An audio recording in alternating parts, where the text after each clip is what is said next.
Welcome back to Court TV Live. I'm Michael Ayala. And I'm Judge Ashley Wilcott. We are in day 2 of the pageant queen child murder trial of Trinity Pogue in Georgia. She is accused in the death of her boyfriend's 18-month-old son, J.D. Williams. And this happened in January of 2024, just last year.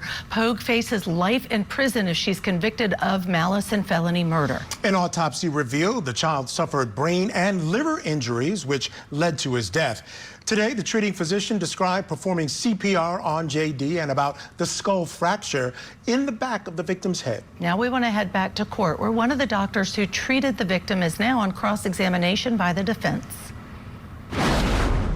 Doctor, now you know that, or you believe at least, that you know the cause of the death being massive head trauma, correct? Yes, sir. But of course, as you sit here today, you don't know anything about the facts or circumstances as far as who caused that, correct? No, sir. In fact, you don't even know if there's a who caused it. It could have been by some other means. You just know there was blunt trauma that led to the death of the child, correct? That is correct. In other words, blunt trauma could occur from a car wreck, let's say, correct? Yes, sir. Now, we know the child was not in a car wreck, I think, here. There's not any reason to believe that, but that would just be an example, right? Yes, sir. And there are various other things that could have happened, including accidentally, correct? Yes. And you are aware that one of the leading causes of death to small children is accidental falls, correct? Yes, the physical examination findings, I believe, would be different. But you do acknowledge that that is one of the leading causes of death, correct? Yes. And in this particular case, I know that you mentioned on the liver being lacerated. You talked about that, but and CPR, you asked questions about CPR. You will acknowledge that there are some studies that at least show at times if CPR is done incorrectly, it can cause a laceration of the liver, correct? To the left lobe of the liver. And that it's more likely to happen with a small child than it would be someone bigger, because it's harder to CPR that small child, isn't it? That's incorrect. It's not harder to CPR a small child? No, sir. You got a very small body of area, correct? You use one hand in a child. You use be careful, two in an right? adult. Can't do two hands, because that'll be too much, right? Yes, it's easier in a child. And that's what I mean about it being a little harder. You have to be a little more careful with the child, correct? Is that right? Could you burn Okay, yes. Yeah. And you testified about you felt it done right, but the truth of the matter is you came into the scene after CPR had already been performed for a while, correct? When I witnessed CPR, when I had to initiate the subsequent code, that was performed correctly. But you did not see CPR that was done before you got there, correct? I was not there in the beginning, no, sir. So you're really not qualified to state whether or not the CPR was done properly prior to you arriving, correct? Not from your own first-hand knowledge. Correct. You might read notes or be told that, but you weren't there, right? Correct. Now, when you talk about, let me ask you if you are familiar with sutures of the skull. Yes, sir. And that's where the skull is kind of divided to begin with and begins to join together as you get a little older, correct? Yes, sir. Are you familiar with the 5 different areas where sutures are located? Yes, sir. Pretty familiar with when they form as far as solidifying, or are you? They should start to be solidifying around the time of his age. They should have already been solidified. Now let me ask you about, I believe, and I may mispronounce this if I do, correct me. The squamous suture, do you know where it's located? No, sir. If I told you I believe it connects the temporal and parietal bones above your ears, would that sound about right? If you don't know, that's fine. I do not believe that's correct, but thank you. Okay. So you're just not sure about those types. Is there some of those? I would think that would be the occipital suture. Are there areas of the suture areas that take sometime as long as 3, 4, 5 years to completely solidify on children? It should be 2 years. This child was 1.5 years old, correct? 18 months.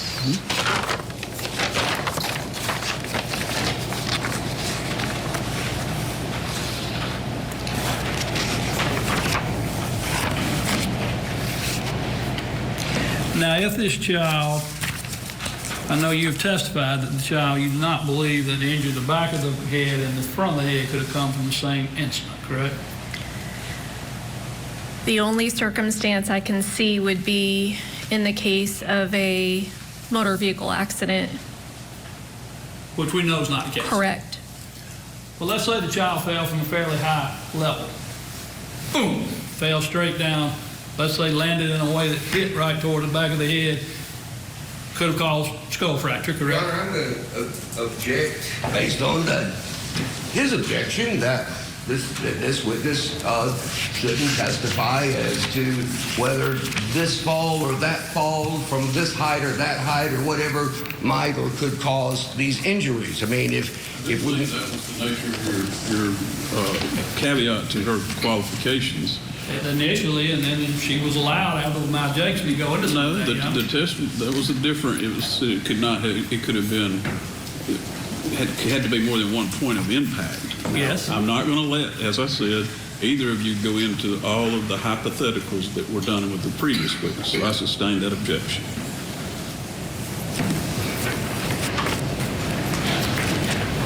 Doctor, do you, in your practice, take continuing education and that type thing? Yes, sir. I'm up Required to to do date. so, I suppose? Yes, sir. Seminars and that type thing, correct? Yes. Do you take periodicals and things to keep you updated as well? Yes, sir. Do you keep up to date through some of those from time to time? I am board certified, and in order to remain board certified, we have to keep up with CME.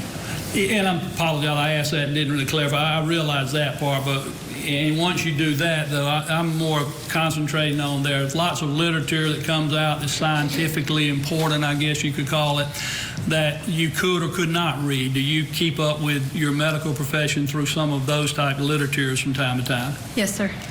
Are they journals like the New England Journal of Medicine, that type thing, or is it other ways that you keep up? I use Up to Date. I also use the American Academy of Family Physician, their journals, and I go to Live CME. Have you ever used brain pathology? No, sir. Have you ever looked at British Journal of Neurosurgery? No, sir. Are you familiar with Dr. Omaya by any chance? No. Are you familiar with Dr. Mary Case by any chance? No. Those are not people that you're familiar with in your profession? No.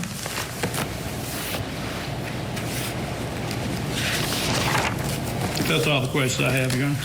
All right, any redirect?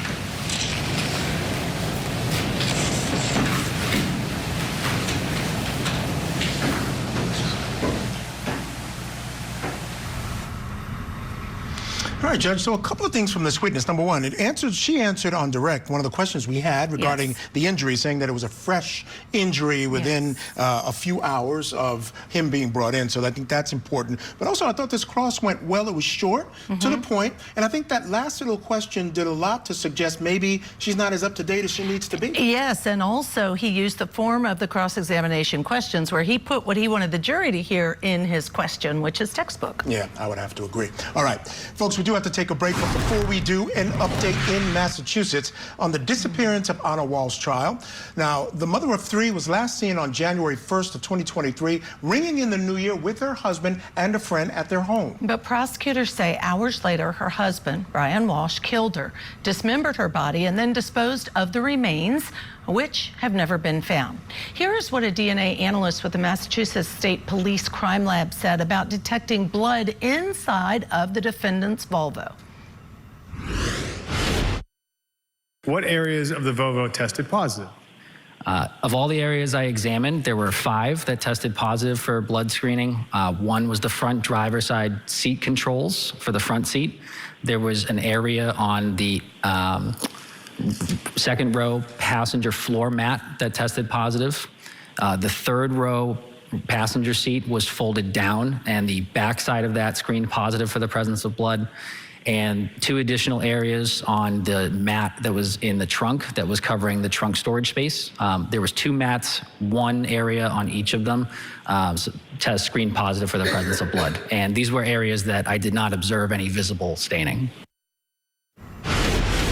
Now, the jury also heard the forensic analysis on the contents found inside the trash bags the defendant was seen carrying, including Anna Walsh's boots and jacket. Large blood stains were found on towels, a bathrobe, pieces of tissues, a rug, slippers, and a disposable hazmat suit. Well, now Brian Walsh has admitted to unlawfully disposing of her body, but of course he denies killing her. He faces life in prison without the possibility of parole if convicted of first-degree murder.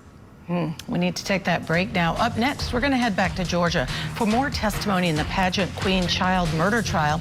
The defendant's former roommate takes the stand. And one of the doctors charged in the death of actor Matthew Perry learns how much time that he'll spend behind bars. Details are just ahead, so keep it here on your front row seat to justice. Disappearance of Anna Walsh. Her husband now charged with her murder. All eyes on this accused killer. The disappearance of Anna Walsh murder trial. Live coverage today on Court TV. Tonight on closing arguments, he admitted to lying to police, but will this jury believe he murdered his wife? We're unpacking key testimony in the case against Brian Walsh. Closing arguments tonight at 8/7 Central, only on Court TV.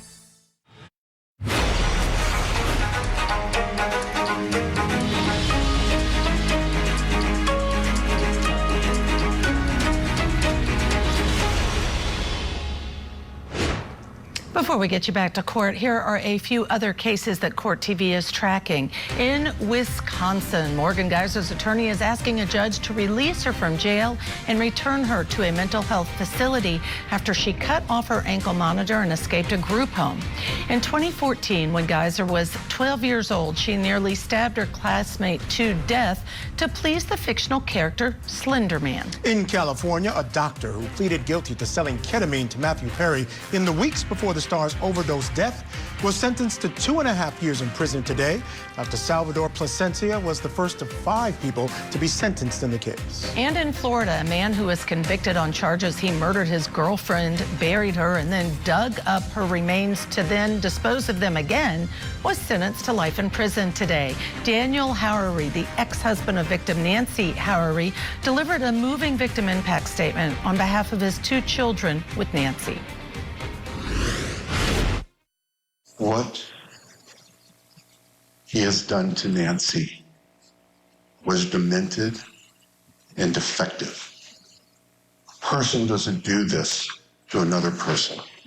It wasn't just a murder, okay? It was a savage slaughter. He could have stopped what he was doing. He could have said, oops. He could have said many times over the course of the beginning to the end, he wasn't a 7-year-old trying to hide a candy bar from their mom and dad. He was doing something extremely heinous. All right, folks, let's head back to Georgia now for more testimony in the pageant queen child murder trial of Trinity Pogue. Pogue's former college roommate is now on the stand. Where do you live now? I mean, I'm sorry, do you live somewhere? Do you have another place that you stay here in this area? I go to college at Georgia Southwestern State University, so I live in Americus. And when did you start school at Georgia Southwestern? August 11th, 2023. When you started school at Southwestern, were you involved in or affiliated with a particular program there? The Jimmy Carter... I was not. Oh, you weren't in the Jimmy Carter I was program. not. Okay. Did you, what dormitory did you live in? I lived in Oaks 2. And Oaks 2, the rooms there, the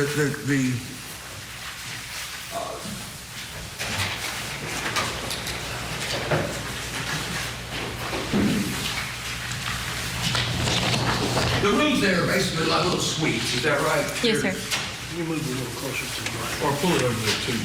There you go. Okay. Yes, sir. When you go into the room, there's like an open area, a small open area with a sink and a bathroom door, and then are there separate bedrooms? Yes, sir. Which room? I mean, which suite did you live in at Oaks? I lived in R159. And did you have a say roommate, suite mate. Did you have a suite mate? Yes, sir, I did. And who was that? Trinity Pogue. Yeah. Was that the first time you'd ever met Trinity Pogue? When we moved in? When you moved in? No, sir. Okay. When did you previously met Trinity Pogue? How did you know her?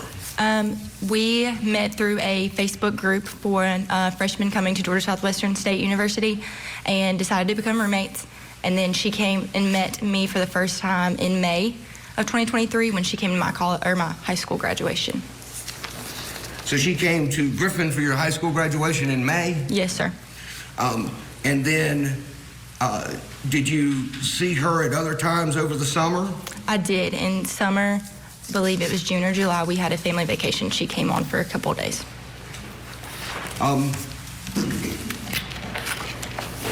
How did y'all decide, how did you go about, or how did you end up being roommates? The Facebook group from the freshman incoming class. So was it a circumstance where where people could indicate roommate preferences, and if the university could honor those, they would? Yes. So y'all both indicated a preference to share the room? Yes, sir. There was, we decided that I think we reached out through each other on maybe an Instagram DM or a Facebook DM, decided that we would room together, and then had to go through a portal on GSW and choose each other. After you moved in to the suite at Oaks 2 with Ms. Pogue, did you have occasion to meet someone else who was associated with her or involved in a relationship with her? I did. Who was that? Jay Williams. Jay Williams? Yes. And who was Jay Williams as it related to, as you understood it, who was Jay Williams as he related to Trinity Pogue? He was her boyfriend. How did you come to meet Jay Williams? I believe the first time I met with him was when he was at our dorm. Trinity brought him to our dorm.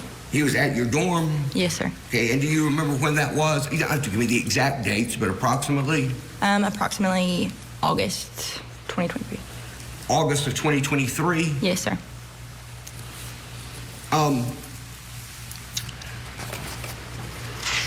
Did you at some point,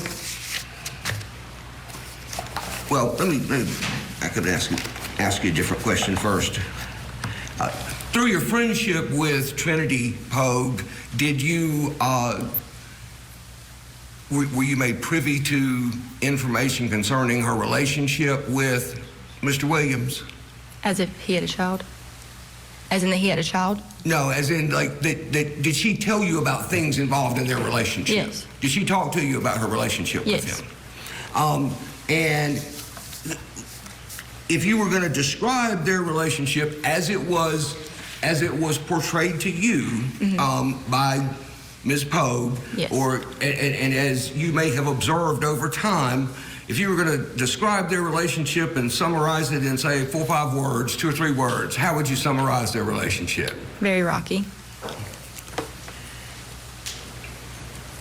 Did she at times complain to you about her relationship or about Mr. Williams or things he had done or that sort of thing? Yes, I would say that she complained about the relationship, but not necessarily about specific things he would do.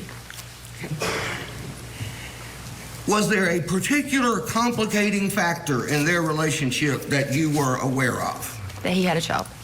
He had a child? Mm-hmm. Yes. Did you ever meet the child? I did. What was his name? JD, Jackson Drew. How did you meet the child? I believe the same circumstances of him bringing the child to the dorm. When he brought the child to the dorm? Yes. How many times, if you recall, how many times or approximately how many times do you think that he may have brought the child to the dorm? I would say around 5, approximately. And when he brought the child to the dorm, was it Each of those 5 times, was there anything unique about those visits in terms of the length of those visits? Were they overnight, or were they just for the day, or what? Usually they were overnight. Were there times, any time or other times that you're aware of when he brought JD to the dorm and left JD with Ms. Pogue for any period of time?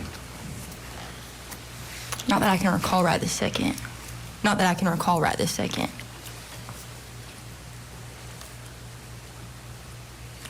So if JD was there, was he typically there? Usually, from my knowledge. Jay Williams? Yes.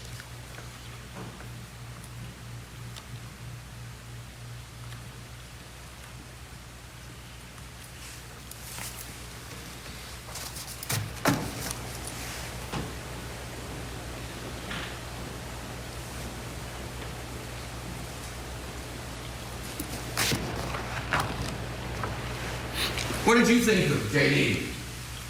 I love JD. Did you get to spend any time with him when he was there at the dorm? Yes. How did he act? What was his demeanor as a child? He was very fun to be around, I thought. He was learning to walk around that time, so we would be in the bathroom common area walking, or I would put him down and ask him to walk to me. And that was in like the August, the earlier part of the time that he was here? He was here visiting? Okay. Did Ms. Pogue know that you had a positive relationship, I guess, with the child? I believe so, yes. Do you recall what her complaints were as it related to the child in terms of her relationship? What was it that caused the complication in the relationship with the child being there? Her not feeling like she could love JD as if it was her own kid. Did she ever express to you any interest in having children of her own with anyone, or particularly with Jay Williams? Not that I can specifically recall. She just had difficulties. Joining us this hour to discuss, criminal defense attorney Silva Megardichian. Silva, great to have you on with both of us. Here's the very first thing I noticed, one of her first answers. She described the defendant and boyfriend, the father of the child, their relationship is very rocky. But when the father of the child boyfriend testified, he sure glossed over. He said, yeah, they may have some disagreements and stuff, but I never felt like he thought it was very rocky.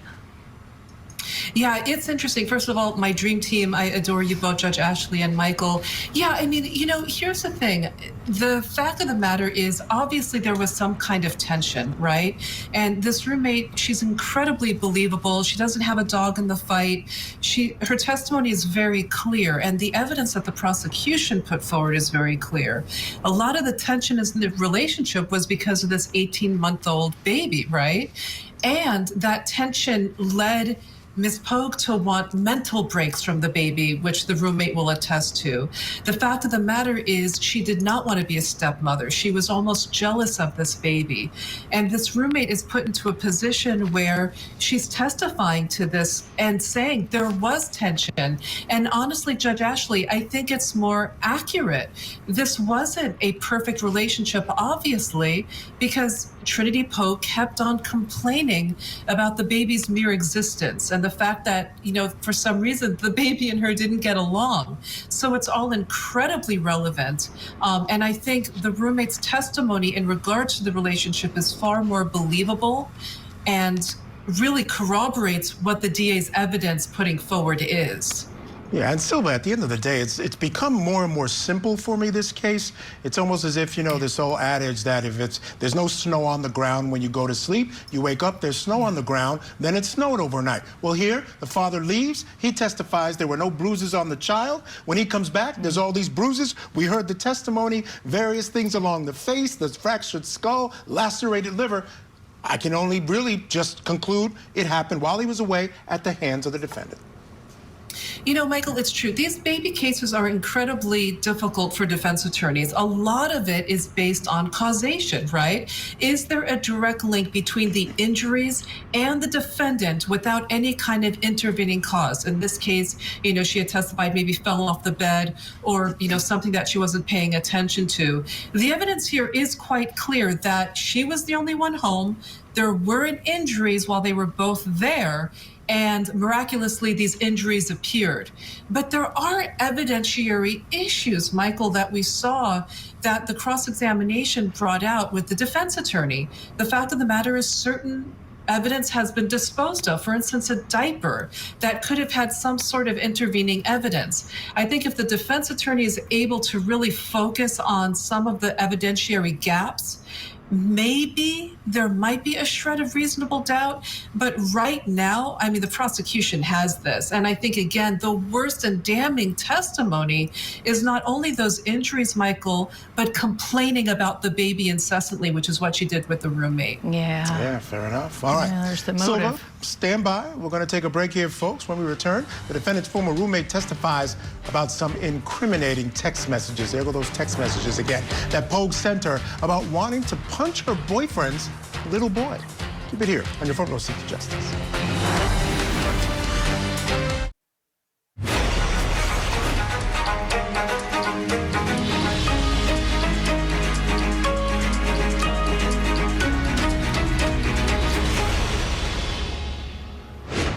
Welcome back to Court TV Live. I'm Judge Ashley Wilcott. And I'm Michael Ayala. We are continuing our coverage in the pageant queen child murder trial of Trinity Pogue going on in Georgia. Now, she's accused in the beating death of her boyfriend's 18-month-old son back in January of last year. Right now, the defendant's former roommate is testifying about some disturbing text messages that Pogue, the defendant, sent her about wanting to hurt the child. 14. And the first message, the message that starts this exchange between the two of you, is it August 17th, 2023 at 10:30:51, and it's the message that on that form is the very one at the bottom. Okay. Okay. So the first message is from who to who? The first message is from Trinity to me. Okay, and what does that message say? It asks if you were up, says you up. Right, and then you responded a few seconds later and said what? Yes. Okay, and then after you responded and said you were up, Ms. Pogue sent another message, is that correct? Yes. Okay, and that's the message that's at the top of page 114 of that printout. Yes, sir. What does that message say? It says, why do I feel anger towards JD? Like earlier when we were in bed and JD kept touching Jay's face, I almost cried.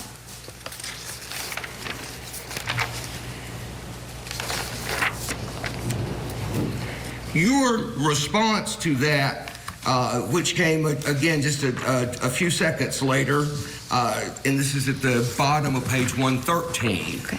Your response to that was what? What do you mean, like you feel anger towards JD, question mark? And then her reply to you a minute later, what was what? Like, I don't know, not jealousy, but like I want to love him, but instead of loving, I just feel like angry, like want to punch him. LMFAO, OMG, that sounds so bad. Okay. What does LMFAO stand for? Do you want me to say that? Yeah, I mean, I'm sorry, but yes, can you tell? It stands for. Most people probably know what it stands for, but I'd like for. Off. Okay, and OMG is. Oh my God. IDK is. I don't know. And WYM. What do you mean? Okay, all right. So then, after that message, to you from Ms. Pogue. Was there another message that came just a few seconds later from her? Yes. And what does that message say? Ever since he's gotten here, Jay has not touched me.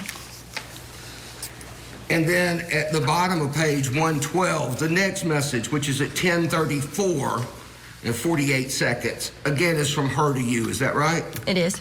And what does it say? He's currently on the floor. Now, in the context of these messages and the context of other conversations that you'd had with Ms. Pogue, do you know who she's talking about and what she's talking about when she says he's currently on the floor? I believe she's talking about Jay. Okay.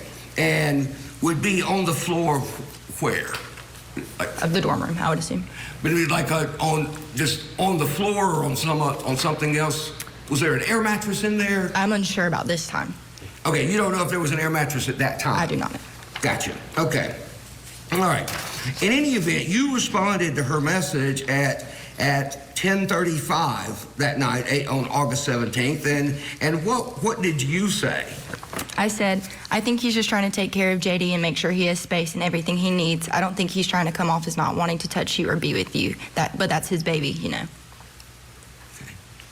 And then she replied to that about a minute later and said what? Maybe it's just because he had a kid with someone else, and I'm just starting to realize that I can't be with someone who doesn't have my kid. And then your reply to that was what? I can understand where it may be hard to raise a kid who's not yours. Okay.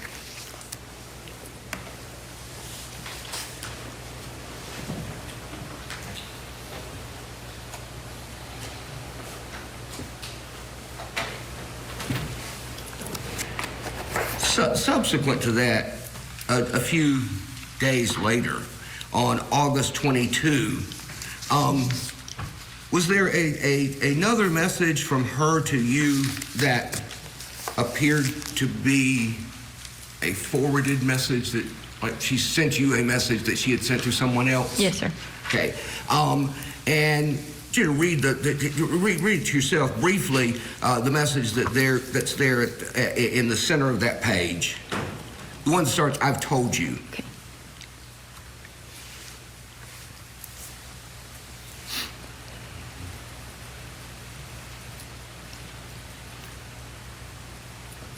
Okay. Do you remember getting that message or a message to that effect from her? Yes. And what was the context of that message? Like, who was she talking to in that message? Jay. But she sent you what? I believe a screenshot, or probably just forwarded the message to me. Forwarded the message. Okay. Had y'all been did you know what this was when you got it? Yes. Okay.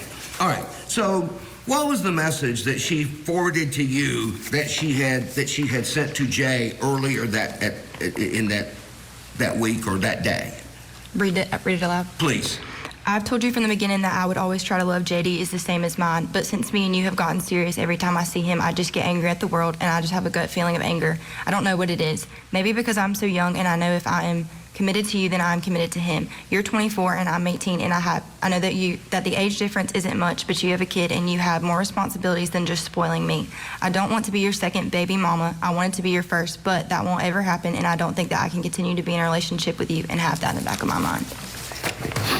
Over time, from that point in August forward, did you ever have conversations with her in which that weren't recorded in messages, but where y'all talked about this particular issue? Yes. And what did she express to you as to how she felt about the child, and the child as it related to her relationship with Mr. Williams? I would say around the same things of she didn't know if she could love him like her own kid, that she would get angry at him when he was there.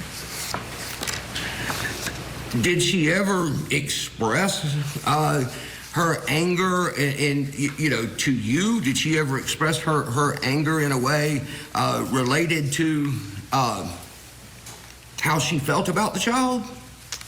She would say such things as, I would want to run him over with my car. She told you that she wished she could just run him over with her car? She did.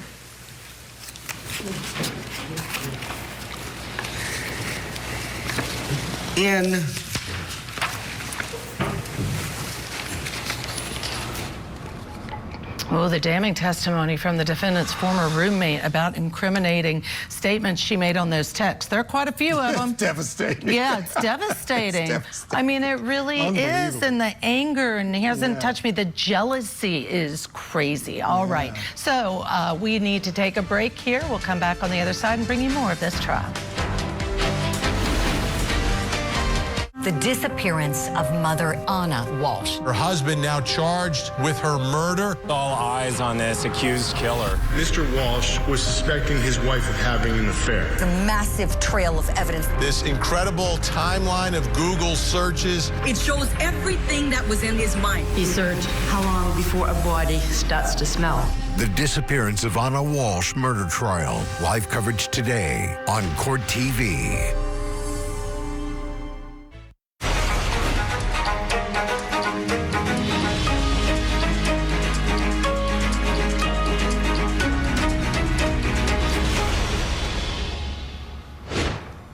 Before we head back to court, I want to bring back in criminal defense attorney Silver Megadichian to discuss. And Silver, we got to go right to what's the elephant in the room, these text messages. You touched on them earlier. They sound even worse. I had read them on a page. They sound even worse coming out of the mouth of this roommate. What do you make of it? Michael, this is one of those that no amount of commentary is enough, right? Because imagine the jury in there sitting, hearing the hatred and the vitriol. But here's the issue, though, too, and the defense, I'm sure, is going to argue this. There is nothing illegal about venting to your best friend, to your roommate, about your frustrations and your stress. But it doesn't necessarily mean, and it's not enough to show, that this young woman actually killed a baby. And that's what the defense really needs to harp on. You know, she said, I wish I could punch the baby. I wish I could run it over with a car. These are very exaggerative words. And that's what I think the defense is going to hone on. But this case, Michael, hearing it in reality, and Judge Ashley, it changes the color and the tone. And it's going to be an incredible uphill battle. Jurors hate baby deaths. We all do, but jurors especially. And I think sometimes the defendant lacks the benefit of the doubt that naturally comes to defendants who are innocent until proven guilty.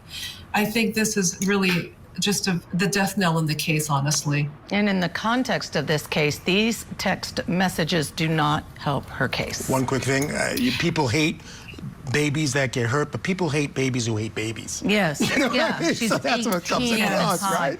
All right. We do need to head back to court now for more testimony from Trinity Pogue's former roommate.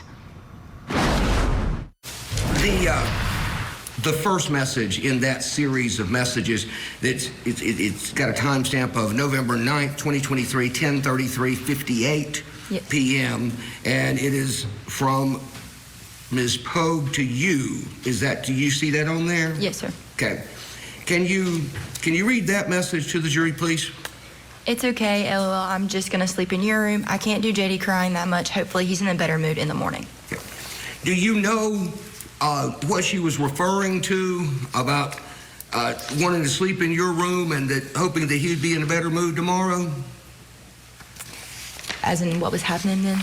Right, as in what was happening at that time front, during that time? Give me just a second.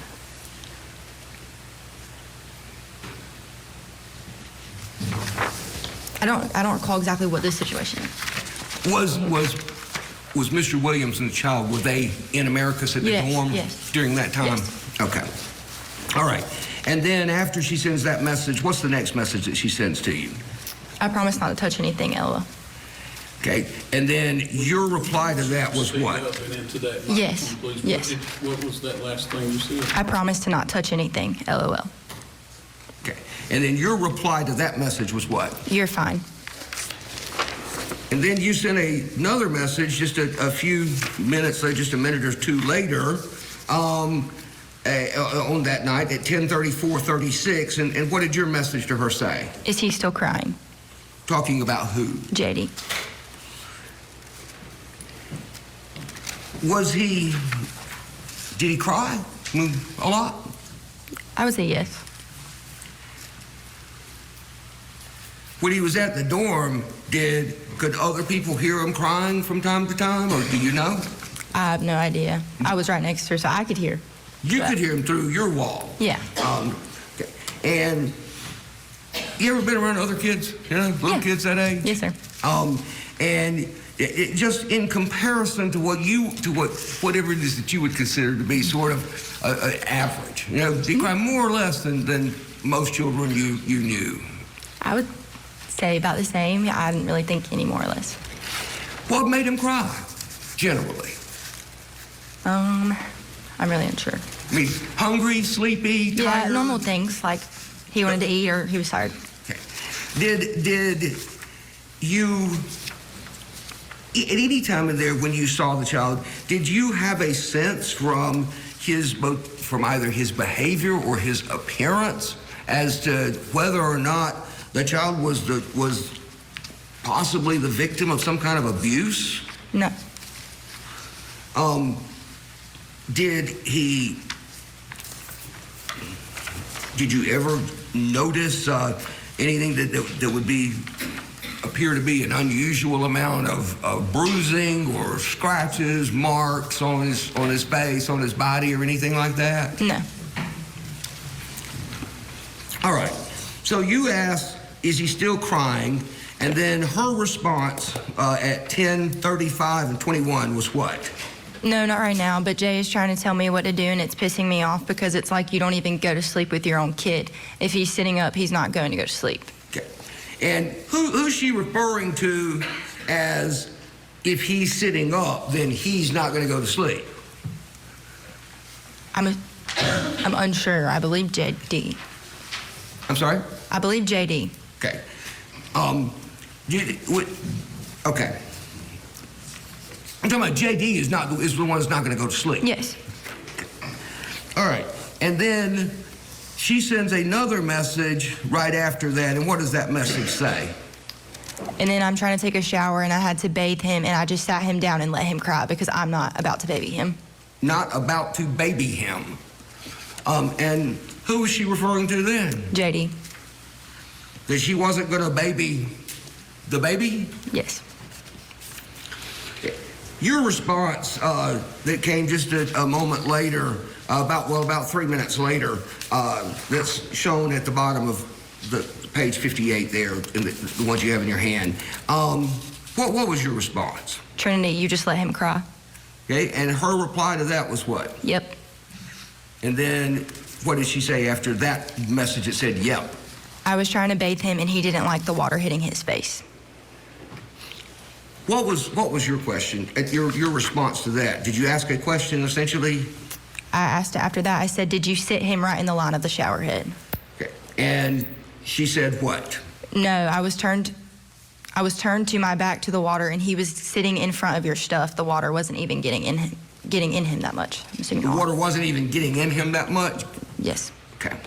And then you replied, what? I said, oh, what the heck, JD. Okay.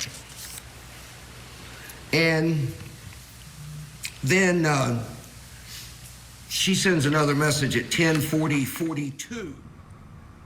Ugh, it makes me sad for JD. Thank you, Silva Megadichian, for joining us tonight, as always. Stick around, folks. Ahead in our next hour to get you back to court for more testimony in the pageant queen child murder trial of Trinity Pogue. Former college roommate testifies that the defendant told her she hated her boyfriend's 18-month-old son. And it was an emotional sentencing hearing for the defendant.